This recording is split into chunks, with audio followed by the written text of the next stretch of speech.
आजको समयमा सबैसँग फोन छ।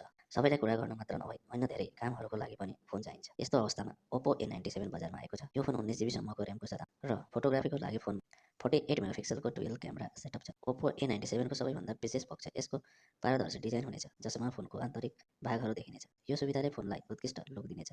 यो देखिनुमा मात्र राम्रो होइन, हातमा समात्न पनि आरामदायी छ। ओप्पो A97 फोनमा भएको ठुलो 6700 एमएचको ब्याट्री भिडियो गेमिङ र अन्य कुराहरूको लागि उपयुक्त हुनेछ। यसमा 120 वाट फास्ट चार्जिङ सपोर्ट हुनेछ, जसले गर्दा फोन केही मिनटमै पूर्ण रूपमा चार्ज हुनेछ। ब्याट्री ब्याकअप र चार्जिङ गति धेरै राम्रो हुनेछ। ओप्पो A97 फोनमा 6.9 इन्चको एलइडी डिस्प्ले हुनेछ, जुन 120 हर्ट्ज रिफ्रेस रेटको साथ आउनेछ। यसको उच्च रिफ्रेस रेटले स्क्रोलिङ र गेमिङलाई सजिलो बनाउनेछ र ठुलो स्क्रिनमा चलचित्र हेर्ने र गेम खेल्ने प्रयोगकर्ताहरूलाई यो धेरै उपयोगी लाग्नेछ। ओप्पो A97 को मूल्य भारतमा 50,000 देखि 60,000 रुपियाँसम्म हुन सक्छ। 2025 को अन्तसम्ममा लन्च हुने अपेक्षा गरिएको छ।